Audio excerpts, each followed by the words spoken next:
You are watching Grace Television.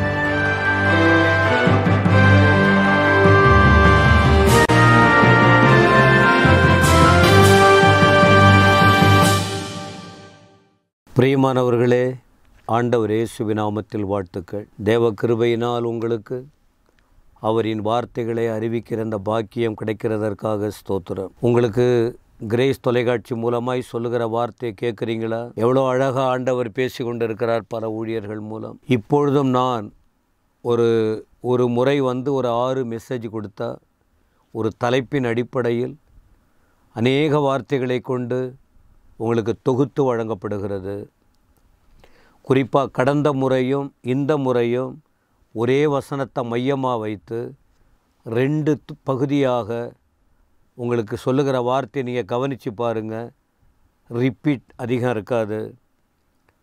திரும்ப அதையே நான் சொல்லிக்கிட்டு இல்லை. ஆனால் வேறு வேறு வசனங்கள் 31,101 வசனம், 104 வசனம் இந்த பரிசுத்த வேதத்தில் இருக்குது. இவ்வளோ பெரிய பைபிளில் 31,104 வசனங்கள் இந்த பைபிளில் இருக்குது. இது அவ்வளவு வார்த்தைகளையும் உங்களுக்கு நாம் ஒரே நேரத்தில் சொல்ல முடியுமா? இது எல்லாரும் சொல்லவும் முடியாது. இதுக்குள்ளே அந்த கவனம் வைக்கிறவங்க தான் சொல்ல முடியும். இதில் உள்ள விஷயத்தை அறிஞ்சவங்க தான் சொல்லிக் கொடுக்க முடியும். ஏதோ கிருபையாக ஆண்டவர் நம்மை போல அநேகர் எனக்கும் இந்த தயவு ஆண்டவர் கொடுத்து இந்த வேத வசனங்களை ஆராய்ந்து பார்த்து உங்கள் காதுகளில் கேட்க இந்த தயவை ஆண்டவர் தருகிறார். கர்த்தருடைய நாமத்திற்கு ஸ்தோத்திரம். இது வெறுமையாய் போய்விடக்கூடாது. மனுஷன் வாழ்க்கை போராட்டமான வாழ்க்கை தான். அப்போ நாம் அந்த ஆண்டவரை நோக்கி போராட்டத்திலிருந்து விடுதலை பெற, கேள்விக்குறியிலிருந்து விடுதலை பெற, குறைவிலிருந்து விடுதலை பெற ஒரே வழி ஆண்டவர் தான். கர்த்தாதி கர்த்தர் தான். இந்த வேதத்தின் தெய்வம்தான். இவர் மகிமையின் தேவன், இவர் மகத்துவத்தின் தேவன், இவர் வல்லமையின் தேவன், இவர் விடுதலை கொடுக்கிற தேவன், இவர் பாரங்களை மாற்றுகிற தேவன், இவர் பரிசுத்தப்படுத்துகிற தேவன், இவர் வாழ்க்கையை மாற்றுகிற தேவன், இவர் வல்லமையால் நிரப்புகிற தேவன். நீங்கள் உணர்ந்து பாருங்கள். என் வாழ்க்கையில் என்ன கடைசி வரைக்கும் இப்படியே இருக்கே, நாங்கள் என்ன அவ்வளவுதான் எங்கள் வாழ்க்கை முடிய போதான்னு யோசிக்கிறீங்களா? இல்லை, ஒரு புதிய நிலைக்கு உங்களை கொண்டு வருவதற்கு அவர் வல்லவராய் இருக்கிறார். அப்போது இந்த நாளிலும் இந்த செய்தியில் ஒரு நபரை குறித்து உங்களுக்கு குறிப்பிட விரும்புகிறேன். கடந்த முறை உங்களுக்கு நான் சொன்ன வார்த்தைகள், இப்போ நான் சொல்கிற அந்த வார்த்தையெல்லாம் நீங்கள் பார்த்தீங்கன்னா, ஆண்டவரை நோக்கி கூப்பிடுங்கள், ஆண்டவரை நோக்கி கூப்பிடுங்கள், தேவனை நோக்கி கூப்பிடுங்கள் அப்படிங்கிற வார்த்தை ஒரு செய்தியிலும் வரும். ஏன்? அவர் நம்ம கிட்ட இருக்கிறார். அவர் நம்மை பார்த்து கொண்டு இருக்கிறார். அவர் ஒவ்வொருடைய வாழ்க்கை நிலைகளை அறிகிறார். மனிதனுக்கு புரியாது. மனிதர்கள் சூழ்நிலையை மட்டும் பார்த்து தான் பேச முடியும். ஆனால் ஆண்டவர் உள்ளத்தை அறிந்தவர், நம்மை படைத்தவர். அவர் இந்த ஆவி, இந்த ஆத்துமா, இந்த சரீரம் அவருக்கு சொந்தம். அவர்தான் படைத்தார்.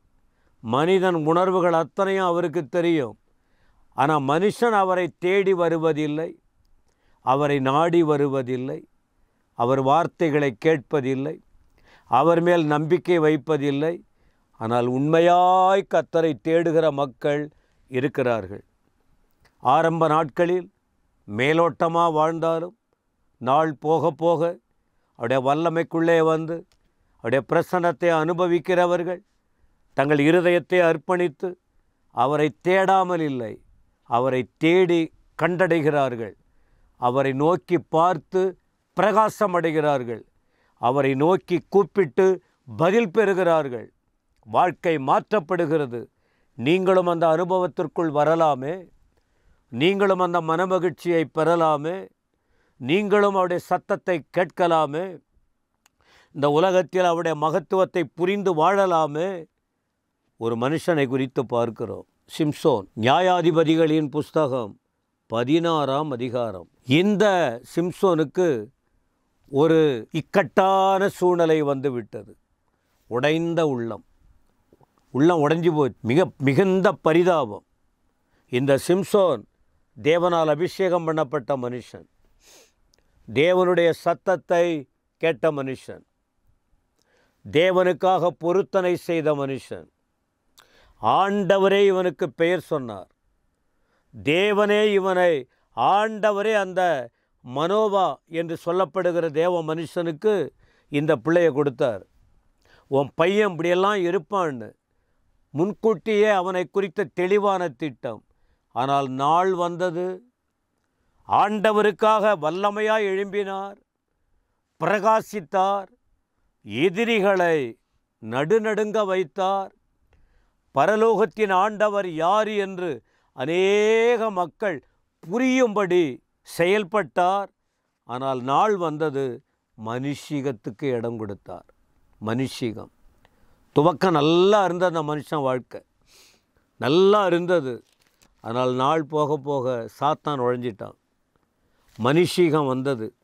அப்படி வந்ததினால் தன் வாழ்க்கையை காத்து கொள்ள வேண்டிய ஒரு தேவ மனுஷன் தேவையில்லாத பிரச்சனைக்குள்ளே, தேவையில்லாத பாவத்திற்குள்ளே, போகக்கூடாத இடத்திற்கு போய், பழகக்கூடாத ஜனங்களோடு பழகி, தன் உள்ளத்தை வெளிப்படுத்தக்கூடாத இடங்களில் தெய்வீக காரியத்தை, தனக்குள் உள்ள ரகசியங்களை சொல்லக்கூடாத இடத்துல சொன்னதனால அவன் வாழ்க்கை பரிதாபமாய் மாறியது. இதைதான் 16ஆம் அதிகாரத்தில் பார்க்க முடியும். அப்போ அப்படி வந்ததுனால அவருடைய நிலைமை என்னாச்சுன்னு சொன்னால் மிகுந்த கஷ்டம் வந்துச்சு. ஆனால் அந்த நேரத்தில் 28ஆம் வசனம், நியாயாதிபதிகள் 16:28, அந்த நேரத்தில் அவர் என்ன செய்கிறார்னா கர்த்தரை நோக்கி கூப்பிடுகிறார். என்ன நிலை தெரியுமா? கண் பிடுங்கிட்டாங்க, கண்ணை குருடாக்கிட்டாங்க. கண் குருடாக்கப்பட்டது. சிம்சோன்னா பயப்படுவாங்க. கர்த்தருடைய ஆவியானவர் இறங்கினால் அவ்வளவு பயம், ஜனங்களுக்கெல்லாம் பயம். அவனை மேற்கொள்ள யாரும் இல்லை. ஆனால் தேவையில்லாத காரியத்துக்கு இடம் கொடுத்ததுனால அவன் கண் பிடுங்கப்பட்டது, குருடனாக மாறிட்டான். பரியாசம் பண்ணுறாங்க, பயந்தவங்கெல்லாம் பரியாசம் பண்ணுறாங்க, வார்த்தையால் உடைக்கிறாங்க. இப்போது 28 அப்பொழுது சிம்சோன் கர்த்தரை நோக்கி, கர்த்தராகிய ஆண்டவரே, என் 2 கண்ணும் போயிடுச்சுப்பா. ஆனால் என்னை பரியாசம் பண்ணுறாங்க அவங்க. எனக்கு ஒரு காரியம் செய்யும், என்னை நினைத்தருளும். நான் செய்த தப்பை உணர்ந்துட்டேன், என் குறைபாடுகளை உணர்ந்துட்டேன். கண்ணில்லாத நான் என்ன பண்ண போகிறேன்? ஆனால் ஒரு விசை எனக்கு இறங்கும், என்னை நினைத்தருளும், என்னை பலப்படுத்தும். அவ்வளவுதான். ஆண்டவர் சிம்சோனை நினைத்தார், அவன் சத்தத்தை கேட்டார். கர்த்தருடைய பலன் இறங்கி வந்தது. அப்போ ஒரு வார்த்தை சொன்னார் 30, என் ஜீவன் பெலிஸ்தியரோடு மடியட்டும், பரவாயில்ல, ஆனால் என் எதிரிகள் எனக்கு எதிரி, என் தேவனுக்கு எதிரிகள். இது தப்பான காரியம்தான். ஆனால் அவருடைய வைராக்கியம், அவர் ஆண்டவரை நோக்கி கூப்பிட்டார். வீட்டை 2 கையால் தாங்கி பிடித்தார் தூண்களை. அந்த பலன் பாருங்க. ஒரு மனுஷன் ஒரு தூணை பிடிச்சு அசைச்சா விடுமா? அந்த வீடு விழுமா? ஆனால் சிம்சோன் அந்த 2 கையால் தூண்களை பிடித்து அசைக்கும்போது அந்த வீடு இடிந்து விழுந்தது. எல்லாரும் அழிஞ்சு போயிட்டாங்க, அவனும் செத்து போயிட்டான். அதன் பிறகு அவனை கல்லறையில் வச்சு அடக்கம் பண்ணாங்க. என்ன சொல்ல வருகிறேன்? கர்த்தருடைய வார்த்தைக்கு பயந்து வாழணும், தேவன் நடத்துதலுக்கு உணரணும். இழந்து போயிட்டா அவ்வளவுதான், கடைசியில் உயிரே போயிடுச்சு. ஆனாலும் கடைசி நேரத்தில் எதுக்காக, யாருக்காக போராடணும்னு ஆண்டவர் அழைத்தாரோ அந்த இடத்துல அவர் கிரியை செய்தார். ஆனால் கடைசி நேரத்தில் கூட அவர் நம்முடைய விண்ணப்பத்தை கேட்க வல்லவராக இருக்கிறார். கைவிடப்பட்ட நிலையில் எங்கள் வாழ்க்கை அவ்வளவுதான், எங்கள் குடும்பம் ஒதுக்கிடுச்சு, என்னை நான் அவமானப்படுத்தப்பட்டு இருக்கிறேன், அப்படின்னு சொல்லி நீங்கள் ஒதுங்கி நிற்கிறீங்களா? கர்த்தர்கிட்ட வந்துடுங்க, அவரை நோக்கி கூப்பிடுங்க. சிம்சோன் பாடம் நமக்கு ஒரு உதாரணமாக இருக்குது. வேதத்தில் அநேகருடைய உதாரணங்கள் நமக்கு இருக்குது. நம்ம ஆண்டவர் நேசிக்கிறார், இன்றைக்கும் இறங்குவார். ஒரு விசை இறங்குன்னு கேட்பீங்களா? உங்கள் வாழ்க்கை மாறும், உங்கள் சூழ்நிலை மாறும். தேவனே, இந்த வார்த்தையை நாங்கள் நினைக்கிறோம். சிம்சோன் இது எல்லாருக்கும், ஊழியர்களுக்கும், குடும்ப தலைவர்களுக்கும், வாலிபர்களுக்கும், ஆண்களுக்கும் பெண்களுக்கும் எச்சரிப்பாய் எழுதப்பட்ட வார்த்தை. எங்களை நினைத்தருளும், எங்களை மன்னியும், எங்களை ஆயத்தப்படுத்தும். எங்கள் ஜீவன் உம்மகிட்ட இருக்கு, உமக்காக வாழ கிருபைதார்.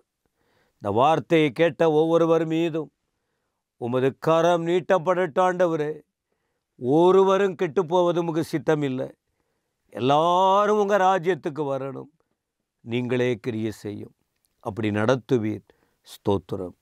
இயேசுவின் நாமத்தில் பிதாவே, ஆமென், ஆமென்.